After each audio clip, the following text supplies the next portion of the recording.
Yo! What's up sa inyo mga ka-Taskor? It's your boy, back at it again to another video. Ngayon, samahan nyo ako, magka-track update tayo.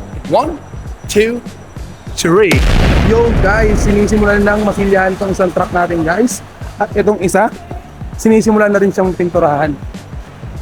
Masilyahan na rin yan guys, yung mga scratches niya na masilyahan na, yung mga lubog-lubog na masilyahan na yan. Yan, napapasin nyo guys yan, no? May mga masilya pa yan. Yan, pinaprimer na siya guys. Yan dito, sama na si tatay. Tay, what's up sa inyo tay? Magandang umaga sa inyo tay. You know, magandang umaga, malulupit yung tatay. Malulupit pintura yung tatay dito. Yan, tinitira na ng tropa yan. Pati yung mga pinagmasilyahan.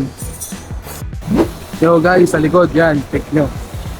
Kasi ganun kapulido, pero primer pala naman binubuga ni kuya. Yes, kuya, binubugaan nyo ng primer yung, yung unit. Yo guys, in the next day guys, makikita nyo na kagad yung result nito. Kasi sobrang bilis na nila magpintura guys. Ngayon sobrang busy nila. Tapos gumagawa ngayon sa unit natin, sa cab and chassis natin. Isa si Lawrence, si tatay, si kuya. So sila tumitira rin sa dalawang unit natin na cab and chassis. Sa iba naman guys, makikita nyo naman sobrang busy talaga. Maraming ginagawa ngayon. Then, hindi pa tayo sa ibang unit. Tara. Yo guys, ito naman isang unit natin na palabasin na.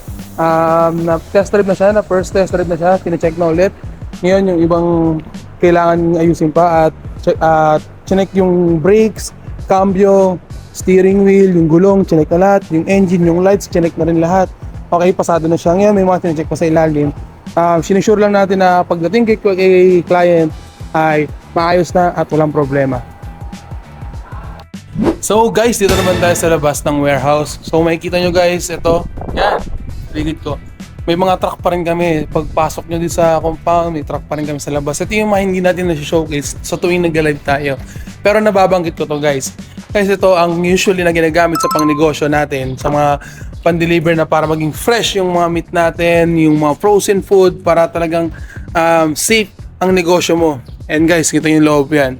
Ito yung upholstery niya guys, hindi pa siya fully na ayos talaga. Then, pero may aircon na rin siya guys ha. Tapos dito nyo makikita yung temperature ng lamig. Mag-i-start siya sa 33 guys, sa 33 na lamig. Then, pag pababa siya ng pababa hanggang maging 14. Ito yung loob niya guys, papakita ko sa inyo. Yan. Yan yung loob niya guys. Ano makikita niya? Yan.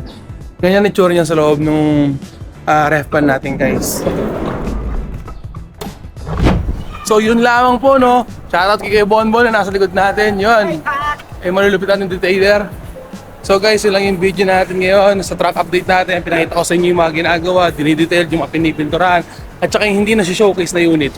Maraming salamat sa inyo and see you on next video.